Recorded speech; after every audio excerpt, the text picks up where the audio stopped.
की तिलमिलाहट के कारण बता दूं। देखिए मनीष जी, ये पवन खेड़ा बहुत छोटा सा सड़क छाप एक सिपाही है कांग्रेस का। मेन जो बैठे हैं वो जनपद में बैठी है वो इटली वाली सोनिया गांधी, और वो जो घूम रहे हैं दंड यात्रा पे निकला था कश्मीर से कन्याकुमारी तक, मेन सरगना ये है। ये तो जैसे वो सड़क छाप गुंडे नहीं होते हैं, बड़े लोगों के चमचे होते हैं, वो उनके सारे काम करते हैं। तो उन्होंने इसको छोड़ा है कि जाओ बेइज्जत करो, जो कर सकते हो वो करो। वो काम ये कर रहा है, इसका कोई स्तर नहीं है, स्तरहीन आदमी है। मैंने कहा कि जब CWG गेम का घोटाला हुआ था, जमीनों का हजारों करोड़ का घोटाला था।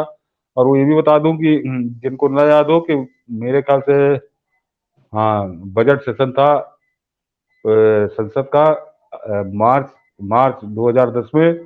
उसमें इस जमीन घोटाले को, शीला दीक्षित के भ्रष्टाचार का भंडाफोड़ शरद यादव ने किया था। उससे पहले ये दिल्ली की लुटियन मीडिया ने उसके बारे में कुछ नहीं लिखा था मनीष जी।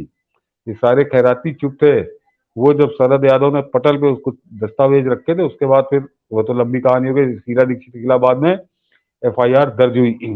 तो ये वो भ्रष्टाचारी आदमी ये नरेंद्र मोदी पे उंगली उठाएगा। और ये तिलमिलाए क्यों है मनीष? ये क्यों अब हाँ, चुनाव में क्योंकि हरा नहीं पा रहे, इनको समझ गया कि अब कल्याण हो नहीं पाएगा, तो ये गाली बकरे पे आगे गाली बकरे का सीधे सीधे नरेंद्र मोदी की मौत मांगने लगे कि किसी तरह से इस आदमी की मौत हो जाए। अब ये इस पर उतर आई है कांग्रेस, समझ लीजिए कितनी नीचता पे उतारू है, राक्षस बने पे। उसका कारण बता दूं मनीष जी, एक और है कि उसको भी कभी कोई जिक्र नहीं करता हूँ। खासकर ये जितने खैराती लुटेन दिल्ली वाले हैं, कोई जिक्र नहीं करता। मनीष जी, 2003 में संयुक्त राष्ट्र का एक संकल्प हुआ काले धन के खिलाफ। उस संकल्प में भारत भी शामिल था, क्योंकि अटल जी उस समय प्रधानमंत्री थे। और वो मनीष जी, वो जो संकल्प लिया गया उसको 2005 में एक संधि का रूप दिया गया। वो पैक्ट हुआ और 140 देशों ने उस संधि पर हस्ताक्षर किए। वो होता कि अगर हमारे यहाँ कोई काला धन होगा तो हम उसकी पूरी जानकारी देंगे और वो काला धन वापस करेंगे।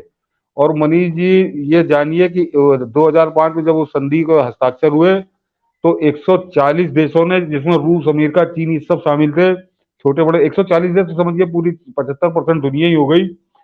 लेकिन 2003 में जब अटल जी प्रधानमंत्री थे, जब वो भारत उस संकल्प में शामिल था काले धन के खिलाफ, लेकिन जब उस संधि में दस्तखत करने की बात आई तो मनमोहन सिंह की सरकार ने मना कर दिया। उसने कहा कि हम इस संधि पर हस्ताक्षर नहीं नहीं करेंगे, करेंगे। हम इसके सदस्य नहीं बनेंगे। और वो उसका रिकॉर्ड है मनीष जी कि जो 2005 में दस्तखत करते ही 126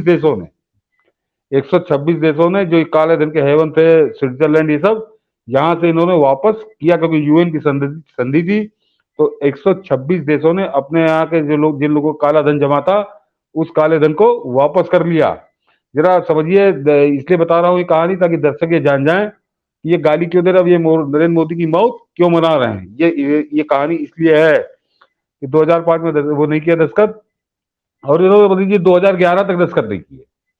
2011 6 साल तक इन्होंने दस्तखत नहीं किया, जबकि वो बाकी देश अपने यहाँ का काला धन वापस ले रहे थे, स्विट्जरलैंड और जो जिस तरह के टैक्स हेवन वाले देश है। लेकिन मनीष जी, 2011 में भी दस्तखत इन्होंने अपने मन से नहीं किए थे। 2009 में क्योंकि राम जेठमलानी सुप्रीम कोर्ट चले गए थे काले धन के खिलाफ, और वो बराबर कह रहे थे कि सुप्रीम कोर्ट से कि ये पूछिए सरकार से कि ये इसने आखिर उस संधि पे दस्तखत क्यों नहीं किए। और जब सुप्रीम कोर्ट ने पूछना शुरू किया तो इन्होंने 6 मई 2011 को वो दस्तखत कर दिए। लेकिन मनीष जी, उससे पहले ये कितने धूर्त है कांग्रेसी, ये बता रहा हूं दर्शकों को कि ये काले धन के कितने दीवाने, कितने संरक्षक हैं कि उस संधि में दस्तखत, 11 में संधि में दस्तखत करने से पहले इन्होंने 10 अगस्त 2010 को, मनीष जी, 10 अगस्त 2010 को स्विट्जरलैंड से संधि कर ली। और उसमें ये शर्तें जोड़ दी कि हम लोग आपस में जो काले धन के बारे में जानकारी लेंगे, वो उस संधि के जो 140 देशों की संधि, उसके नियम कानून से नहीं लेंगे, हम लोग बायलेटरल ये समझौता कर रहे हैं। और उसमें एक शर्त और जोड़ दी कि 1 अप्रैल 2011 से पहले जो भी काला धन स्विट्जरलैंड में जमा है, उसके बारे में ना तो कोई जानकारी मांगी जाएगी भारत की तरफ से, और ना स्विट्जरलैंड की तरफ से कोई जानकारी दी जाएगी। ये जरा मनमोहन सिंह की सरकार समझौता कर रही थी। और वो जब समझौता स्विट्जरलैंड से हो गया, पक्का पोड़ा हो गया कि अब स्विट्जरलैंड से कुछ जानकारी नहीं आएगी, ना पैसा आएगा, तब इन्होंने वो 2011 की वो संधि की। तो ये समझिए कि काले धन के किस तरह से तिलमिला में, लेकिन इतना इनकी रचना बनाने के बाद, इतने कुकर्म करने के बाद 2014 में दुर्भाग्य से नरेंद्र मोदी आ गए। और वो जो बहुत से पूछते हैं ना काला धन, तो उसका एक कारण मैंने बताया कि 10 अगस्त और 6 मई 2011 की ये संधि जो थी, ये वादा थी, नरेंद्र मोदी की समझ में आ गया क्योंकि सरकार की संधि है, मनमोहन सिंह के घर का मामला नहीं था, वो भारत के प्रधानमंत्री ने उस संधि पर दस्तखत किए थे, उसको आप मनीष जी नकार नहीं सकते। तो तो उसके बजाय उस पर उन्होंने मनीष जी दो कानून जो थे उनको उन्होंने कुछ धाराएं जोड़ दी। उसके नाम है, एक तो था FATCA, foreign account FATC। Tax, हाँ foreign account tax compliance act, एक ये था, और एक था CRS, CRS। Common standard on reporting and due diligence for financial account information. इनके वजह से मनीष जी ये हो गया कि ये जो स्विट्जरलैंड में जमा हो या किसी भी टैक्स हेवन में जमा हो, वहां से पैसा अगर निकालते हैं जिनका जमा था इन खैरातियों का, तो वहां की सूचना भारत सरकार को अपने आप आ जाएगी, मांगने की जरूरत कुछ नहीं है।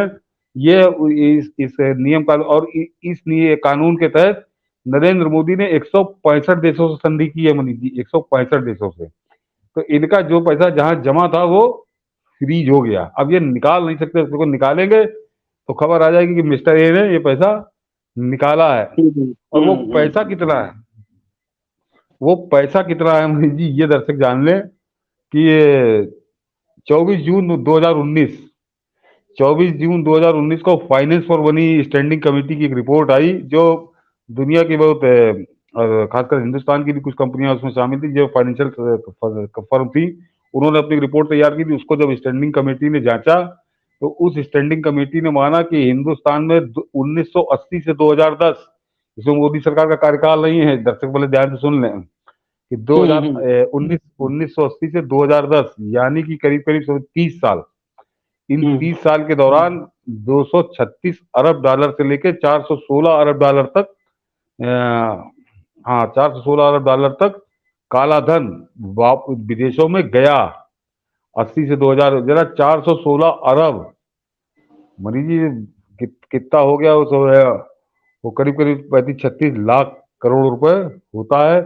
और वो राउंड अप होके वही फलाने ढिमाके रूट से हवाला के जरिए वो वापस आता रहा। लेकिन उसके बावजूद उस स्टैंडिंग कमेटी ने माना था 2019 में कि अभी भी 15 से 20 लाख करोड़ रुपया जमा है, जो वो कानून 2015 में नरेंद्र मोदी ने कर दिया, तो उसके बाद वो फ्रीज हो गया एक तरह से, वो उसको घुमा नहीं सकते, राउंड अप नहीं कर सकते, तो वो जमा हुआ। अब इनकी तिरमिलाहट यही है कि वो पैसा इनका पत्थर हो रहा है, वो पैसा इनका एक तरह रातों रात, जैसे नोटबंदी को तो रिक्शे वाला भी जान गया कि नंबर 2 का पैसा डूब गया, उसको जरा इसीलिए मुझे इतना लंबा समझाना पड़ रहा है कि वो पैसा 15 से 20 लाख करोड़ के बीच वो आकलन था कि वो विदेशों के बैंकों में, वो उन विदेशी बैंकों की चांदी हो गई, क्योंकि अब ये निकाल नहीं सकते उसको। ये उसको एक ही शर्त पे निकाल सकते हैं मनीष जी, कि जब इनकी सरकार बन जाए यहाँ पे, ये उस कानून को हटावे, तब ये निकाल सकते हैं। तो वो इनके बस का नहीं रहेगा, देश की जनता वो उसकी इजाजत इनको दे नहीं रही। इसीलिए चाह रहे कि ना कुछ हो तो कम से कम मोदी मर जाए, तो ये इसीलिए कबर खुदे की वो मर जा मोदी आया है। वो मध्य प्रदेश का मंत्री राजा पटेरिया बता रहा था कि अगर मोदी को हराना है तो हत्या करने के लिए तैयार रहो। ये सब इनके मन की भड़ास है, ये सब फुट सोल्जर है मनीष जी, फुट सोल्जर जिसे कहा जाता है कि इनके ये फुट सोल्जर है उस बड़े कागज के, जिसने 2005 में UN की काले धन के खिलाफ संधि पर दस्तखत नहीं किए। तभी ये बोल रही थी ना मिनिस्टर वो रेनकोट पहन के नहाता है, क्यों ना कहें, आखिर ये बताए वो मनमोहन सिंह अभी जिंदा है, मनमोहन सिंह अभी जिंदा है। जरा उससे कभी किसी खैराती ने पूछा नहीं, दिल्ली की दलाल मीडिया ने पूछा नहीं कि 2005 के काले धन की संधि जो UN की हुई थी, जिसमें 140 देश शामिल हुए थे, तुमने दस्तखत क्यों नहीं किए थे? और जब तुमने 2011 में दस्तखत किए, उससे पहले तुमने स्विट्जरलैंड से संधि क्यों कर ली कि 1 अप्रैल 2011 से पहले की जानकारी न हम तुमसे मांगेंगे न तुम हमको देना। मतलब मनीष जी गजब गजब की संधि, बेशर्मी नहीं, सीधे सीधे डाकू, दो डाकू जैसे आपस में संधि कर रहे थे। ये डाकुओं का समझौता था कि दो देशों की संधि नहीं थी। और उस मनमोहन सिंह से, उस सोनिया गांधी से, इस राहुल गांधी से आज तक कोई नहीं पूछता। ये बताया इस देश को कि ये क्यों हुआ था, ये 2005 में UN की संधि क्यों नहीं इसने दस्तखत किए थे, जबकि छोटे छोटे देशों ने मनीष जी अपने यहाँ का काला धन वापस ले लिया था उस संधि के बाद। और उनके लिए समस्या नहीं रहेगी थी। तो वो रेन कोट पहन के नहीं नहाता था, वो डबल रेन कोट पहन के नहाता। डबल रेन कोट, केवल रेनी कोट नहीं पहनता था, उसके ऊपर छाता भी लगा लेता था। लोटा वो छाता के ऊपर से डाला जाता। नरेंद्र मोदी ये बताना भूल गए थे, लेकिन ये तथ्य बताते हैं कि इस देश का वो तत्कालीन प्रधानमंत्री रेन कोट पहनने के बाद छाता लगाता था, तब ऊपर से पानी डालता था। ये बेशरम इस तरह से गरज रहे हैं तो समझ लीजिए कि किस टाइप के लोग हैं, किस टाइप के लोग हैं और कितना तिलमिला बिलमिला गए, इनका मानसिक संतुलन बिगड़ गया है उन्हें।